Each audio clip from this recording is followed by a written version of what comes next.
Thanks for coming back to the latest episode of the Credit Clubhouse. We are your one-stop shop for all things credit. Before we jump into our next episode, we have an exclusive offer for our listeners. If you're interested in attending any of our conferences throughout the year, we have a great deal for you. Just head to www.DealCatalyst.io, pick the event you want to attend, and enter the promo code CREDIT at checkout. This will give you 10% off any ticket to any conference. As always, don't forget to follow the show, rate us, and leave a review. We encourage your feedback. It'll help us make these episodes a better listen for you. And now, on to our next episode. Welcome back to the latest installment of the Credit Clubhouse. As always, I'm your host, Todd Anderson, head of content and programming at DealCatalyst. Joining me today is Mike Consedine, Executive Vice President and Global Head of Government and Regulatory Affairs at Athene. Mike, it's a pleasure to meet you virtually at least. How are you doing? And thank you for your time today. Oh, Todd, it's great to be with you, doing fine, and looking forward to our conversation. All right. Well, earlier this year, your former employer, the National Association of Insurance Commissioners, or the NAIC, where you served as commissioner or served as CEO, from 2017 to 2023, launched a risk-based capital task force to improve governance. And I believe on LinkedIn, or maybe in a release, I saw you say this was a bold leap forward. If you can maybe give a little context as to why that is, and a little bit of more information around that release that they did. Sure. Well, maybe before I answer the question, I'll give a little bit more context on what the NAIC is, because I'm not sure how many of your listeners are familiar with the arcana of insurance regulation. So, as you said, the NAIC is the National Association of Insurance Commissioners. It is not a regulator, but it is a U.S. standard-setting body that actually is over 150 years old and was created to really coordinate our state-based insurance system here. Every state and territory in the U.S. has a state insurance commissioner, superintendent, or director who is in charge of regulating their state market. Of course, it's now 150 years later, it's expanded to a global business. So you need a body that can help coordinate across state lines and now across international lines. So the NAIC was born to kind of as a coordinating body. It has grown into a standard-setting entity. It's actually a huge technology company because it provides a lot of the back office technology that coordinate and connect state insurance departments. So it has a very important role, particularly in that standard setting. So they promulgate rules, standard or model rules, regulations, bulletins that go out. A lot of them are immediately adopted by the state insurance commissioners. Some have to go through the legislative process. But this is a body, particularly now, that has a lot of impact on our market space, both insurance and increasingly asset management. As we'll talk about, a better part of the real economy is now sitting with life insurers instead of banks. And so this body based in Kansas City with offices in DC and New York has a lot of influence. And so when we talked about this committee, executive committee that they set up, which is an important move on their part to deal with risk-based capital, particularly how RBC should be adapted and how it will be evolved going forward, given the transformation that we're seeing here in the US and increasingly internationally, sort of this intersection between asset management and life insurers, which is changing how life insurers invest, how they utilize asset-intensive reinsurance, and how they act in terms of their role in the larger economy.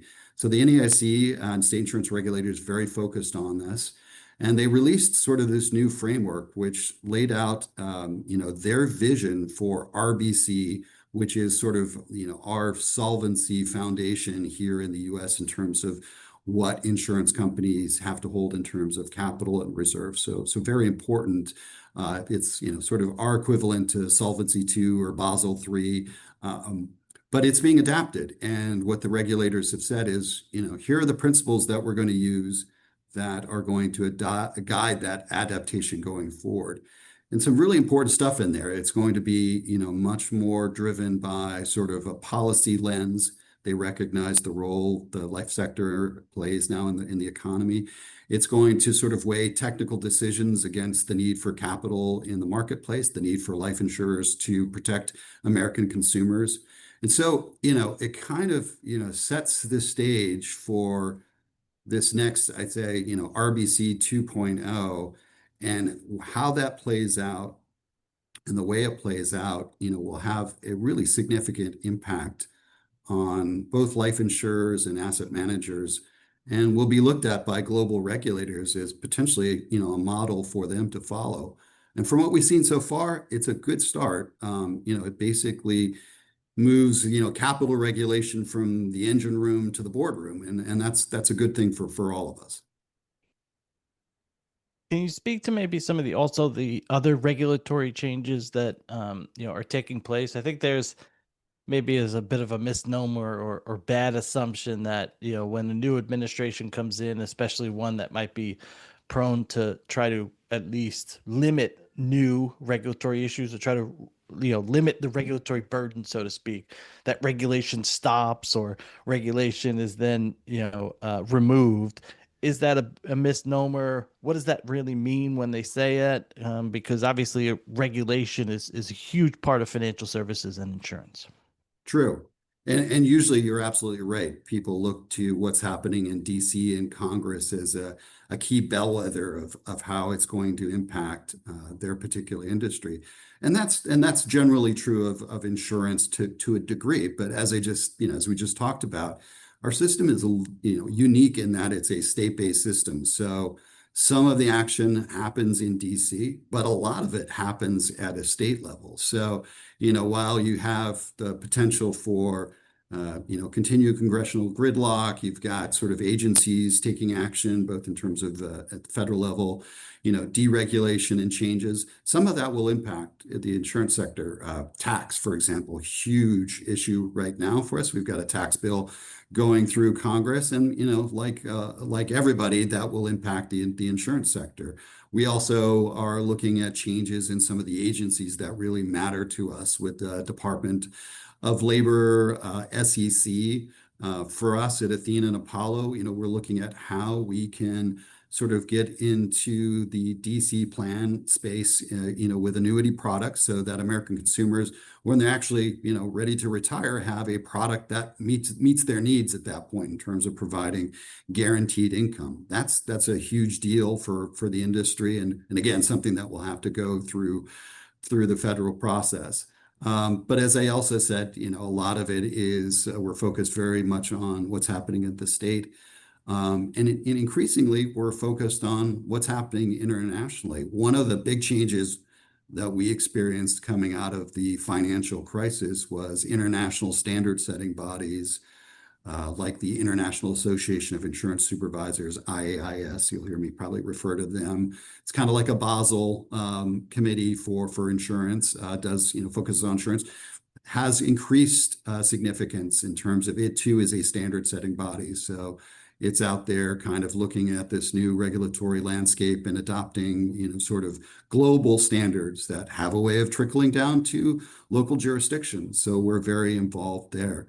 But in terms of DC, we see issues around, retirement security as something that should hopefully attract, bipartisan support. I mean, we're talking about the livelihood and security of American consumers and retirees, and hopefully, like, mom, apple pie, and baseball, it's something everybody can get their arms around. So. Let's hope so. Yeah, you sat on both sides of the table. You were at the NAIC. You're obviously at Athene now. What is the exchange between, an organization like NAIC and market players like Athene look like? And does that exchange increase, decrease as times of stress? I mean, we had a pretty volatile start to the year. Do they field more calls? Do you guys have more conversations? What does some of that look like, from your position? Yeah, well, ironically, I'm sitting here in our office in Hamilton, Bermuda, because our Iowa supervisor is hosting a supervisory college. It's not as fun as it sounds. It's just basically a gathering of our regulators globally to kind of meet with the company, talk about, what's happening, and, have kind of a regulator to regulator session after we're done reporting out. That is an example of a kind of a process that was implemented after the last financial crisis, because one of the lessons learned was at both the regulator level, and I was a regulator during that period of time, is we needed better communication, especially in times of crisis. We needed more transparency from our companies. We needed to have a better understanding of, where they are, what their, game book was for times of crisis. And all of that, has been implemented since 2008. So you see a lot more communication. We have ongoing lines of communication between our regulator in Iowa and Bermuda. We communicate with regulators globally on topics of interest. I think they're hungry for transparency, for data, for information. That is the fuel for effective regulation now is transparency and data, and they are after a lot of it. And as you mentioned, we've gone through a couple sort of since 2008, certainly significant tests of our system, of the implementation of those lessons learned. And by and large, it's served us really well. Our mantra, our philosophy at Athene is absolute transparency with our regulator, no surprises, hopefully little to no drama. And and I think that has served us, really well. We have a high degree of regulatory credibility. So, it's an environment that has learned and adapted from, sort of lessons learned in the past. I think we're better for it. And I guess nobody wishes for another real, crisis, but if one happens, I think, sort of the lines of communication and the mechanisms are in place to allow us to get through it effectively. Your title is global head of government and regulatory affairs. Practically speaking, what does that mean? And maybe when giving us a little more color, obviously, to your role, what does Athene look like today as an organization? I think people know the name, they know it's associated with Paulo, but maybe just a little bit of a reset on kind of who Athene is today. Yeah, well, I mean, I'm on the road a lot, much to my family's dismay, but that is a function of a global business that we're in, and Athene Apollo's, place in increasingly, a global business that we have at an insurance level. Um, I would say, for Athene, it has been a real story of growth. I was not around at the company's founding, but I was around as a regulator during that time. And I remember, you started to hear the name Athene and Apollo. And, it was in the context of, hey, something is happening in the life sector, which is, trust me, as a regulator, you know, traditionally and historically, the life sector was a pretty boring place. But all of a sudden, maybe 10 years ago, it started getting really interesting and mostly associated with this combination of asset management and life insurance, which, Athene is largely responsible for that model. And, over the course of the time, it has really grown. Number one provider of fixed indexed annuity. We're channeling billions, if not more, into the real economy through that model.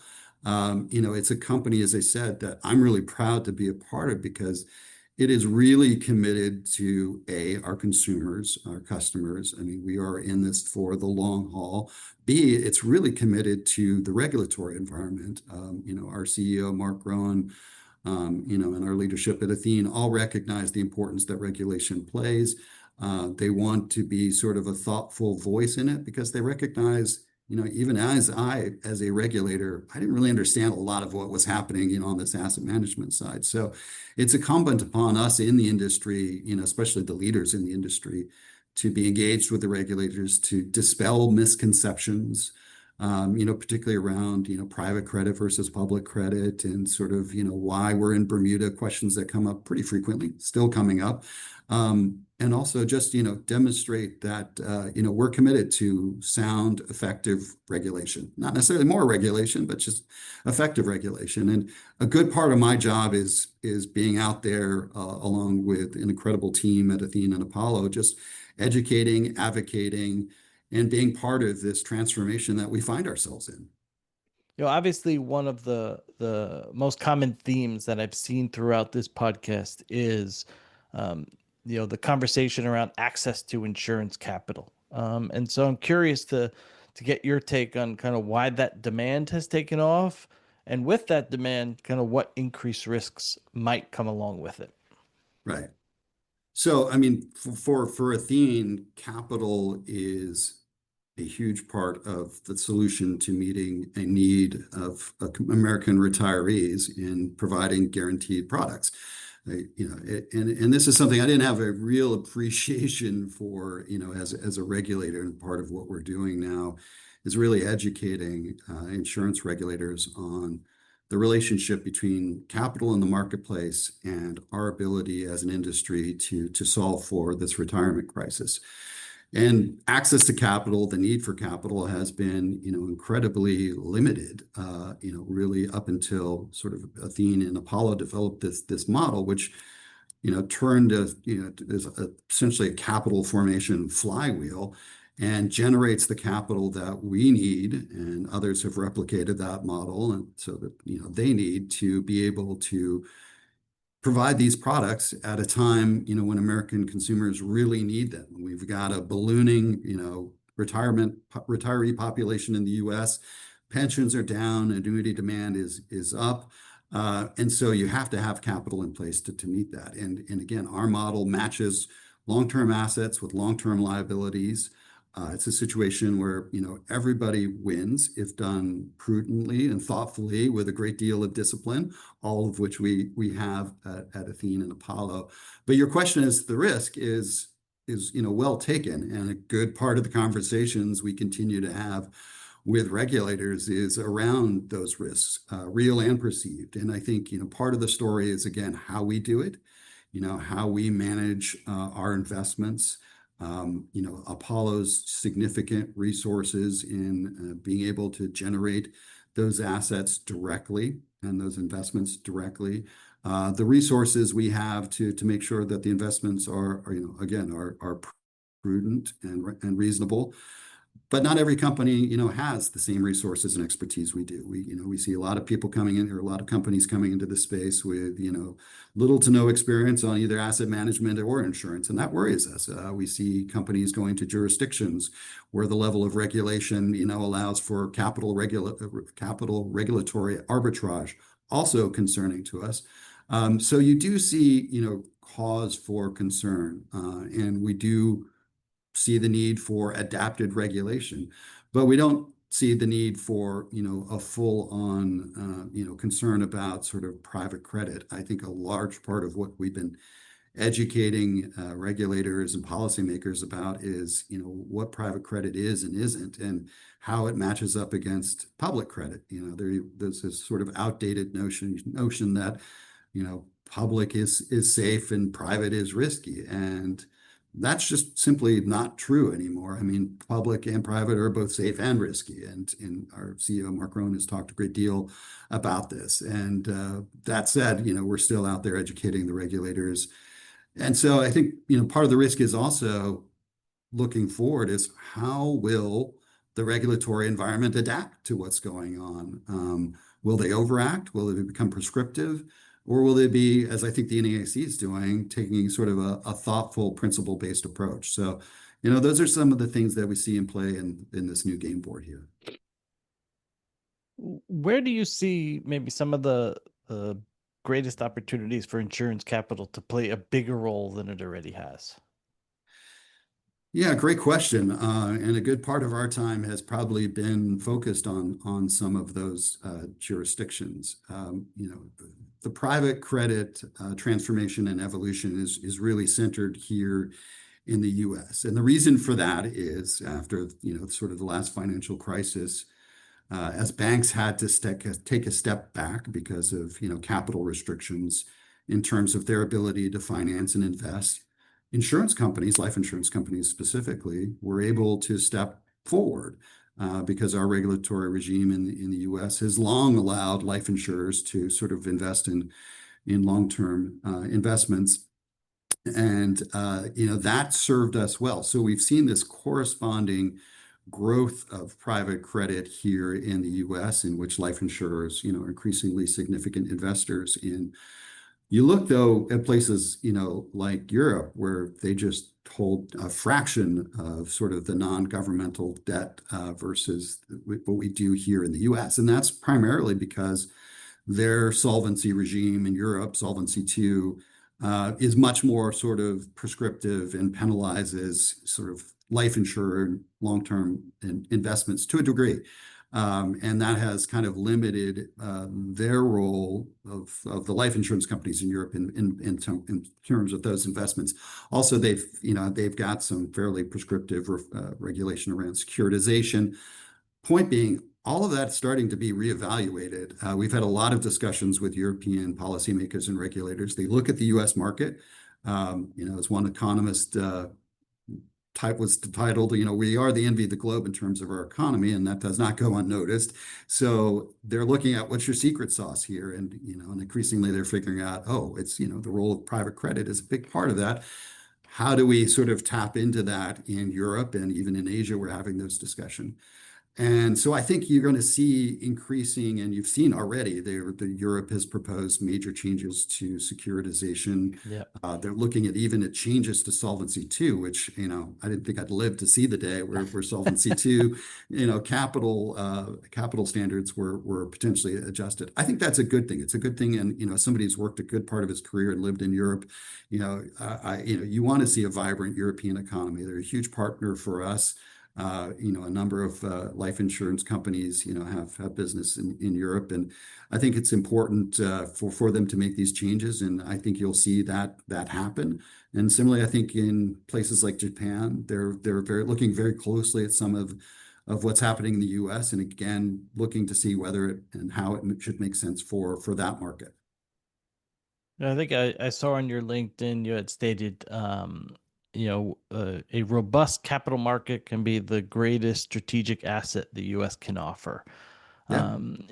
How can you expand on that, and how key is the insurer role within that asset? Yeah. Yeah, I absolutely agree that, a strong capital market is a strategic resource for a country. And, we're blessed in the U.S. to have an incredibly strong and resilient capital market. We've shown that over the last 20 years since the financial crisis. And what that has allowed us to do is, it's given us a resilient U.S. economy, even when tested by COVID and, various bank failures. We've still shown growth, and we've still shown, sort of the ability for our economy to move forward.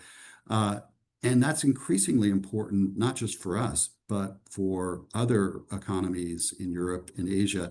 The reason being is, they're all looking at how do we build out our infrastructure? How do we build out our, green energy production? How do we fund national defense? How do we address the retirement crisis? And I think all recognize you cannot do that, strictly through the government spending. So you increasingly have to look at your capital markets. And I think Europe, as I mentioned, has looked at their capital markets and seen how it sort of, lags behind the U.S. in some ways, and have recognized that we actually need that as a strategic resource, because it's essentially the engine that allows them to then accomplish all of these other major policy objectives that every country has. So, and that's a point that we make to, insurance regulators particularly is, hey, since the financial crisis, you all have a, much bigger impact on the real economy than you did, pre-2008, because, more of that is now in private credit, more of which is being funded by life insurance. So you have to look at regulation through a very, sort of broad policy lens, because the decisions you all make,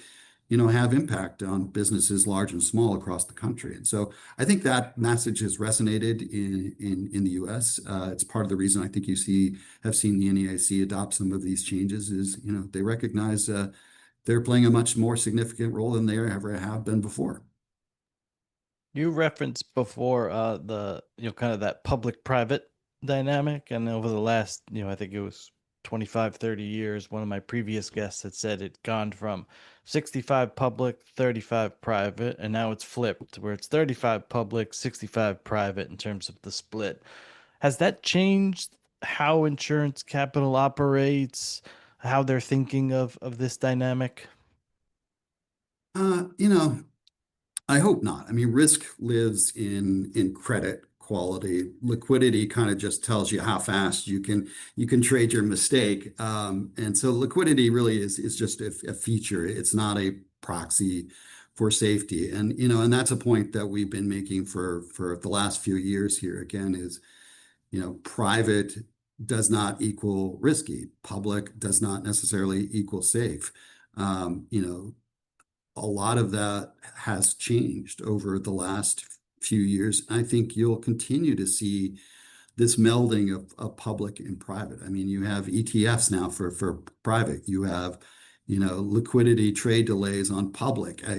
All of sort of the conventional wisdoms and assumptions, I think if you look closely, are being challenged. And I think, again, that's something for the policymakers and regulators to take note of. I mean, we've got lots of data that demonstrate that, sort of high investment grade private is as safe, if not safer than, sort of comparable public. And that's kind of this place where Athene and Apollo live is, investment grade private. And it's a place where we feel very good. And, and I think, again, we've gone through a number of periods just over the last 5 years between current market volatility and some of the other stresses we've talked about where, we've been able to test those assumptions around new thinking on public and private. And I think those assumptions have generally held up. And I referenced your LinkedIn before, and certainly a theme I noticed when doing some research for this was your attention to mental health in the workplace. I mean, what more can be done to create a better balance? As I tend to work as a lot of people do on their phones, late at night, early in the morning. I mean, can we build in a better balance and a more healthier environment? Yeah. No, I appreciate the question. It is an area I'm passionate about. My wife is a mental health therapist, and so we have a lot of conversations on this topic. And as both of us seen in stressed organizations, and goodness knows over the last decade between COVID and everything else, we've seen a lot of stress in our society that translate to stress in our business. And I think as leaders, we have to be aware of that and sensitive to that because, if your balance sheet is healthy, but your people aren't, you're only solvent on paper. You really have Yeah. larger issues within your culture that, could ultimately bankrupt you, in a cultural sense. And so, again, it's part of the Athene culture that I'm particularly proud of. Our leaders are very committed to strong culture, to making sure that leaders are really responsible for their team. And I think it's just, especially in the sort of asset management, private equity space, it's a hard charging environment. I think a lot of us are wired for it and enjoy it to a degree, but, you have to keep life balanced and you have to keep yourself balanced. And again, we're responsible for sort of, parts of the machinery of the real economy. So you really want to make sure that the people, who are responsible for that are in a good place. So I think it is an area that, deserves more attention. And it does ultimately translate to your bottom line, right? I mean, if you have a disengaged workforce, your bottom line and your culture is going to reflect that. So we have just a few minutes left. I like to end a little bit lighter as we wrap up here. So, a favorite sports team or hobby? Favorite sports team. I'm a East Coast kid. Grew up loving the Philadelphia Eagles. Thankfully, they've had some good seasons. So that's my team. I still bleed green. One surprising thing about yourself. Interestingly, I lived when I was younger. My dad was military. We lived on a top secret military base in the middle of Wales in the UK. Had no idea until decades later that we lived in the midst of basically this top secret facility. But I wish I had realized that during the time. It probably would have made for a much cooler experience. One book you would recommend to read. So this is one my wife handed to me and started reading recently called 10X. It's just sort of how you really should, look for significant opportunities for improvement and transformation, not just small wins, but go for the big wins. And it talks about sort of how that creates a transformational culture and a change in mindset, where people really are striving for the very best, not just, sort of the little things. So very important, in the Athene and Apollo culture too. Go for the big wins. Most exciting part of your job. I think it's the engagement with global regulators, a number of whom are, friends and colleagues. And it's just being part of the discussion around this time of transformation that we are in. And I don't think, a lot of people really fully appreciate, somebody who's been around the marketplace for 30 years, what an exciting period we're in. So getting to talk about it and getting to be, sort of at the table as part of the discussions about how we design regulation around it. I mean, I'm kind of a nerd when it comes to insurance regulation, but I love it. And then final question, one prediction over the next 12 months. I think over the next 12 months, again, you will see sort of this differentiation between private and public all but disappear. So we're going to have to come up with some new terminology. Well, Mike, I appreciate you spending a few minutes with me here today. So thank you for your time. Continued, success to you, the team at, Athene and Apollo, and hopefully we'll get you back sometime in the future. I would welcome that, Todd. Thanks. It's been great. Yep. Thank you. Thanks for coming back to the latest episode of the Credit Clubhouse. We are your one-stop shop for all things credit. We have an exclusive offer for our listeners. If you're interested in attending any of our conferences throughout the year, we have a great deal for you. Just head to www.DealCatalyst.io, pick the event you want to attend, and enter the promo code CREDIT at checkout. This will give you 10% off any ticket to any conference. As always, don't forget to follow the show, rate us, and leave a review.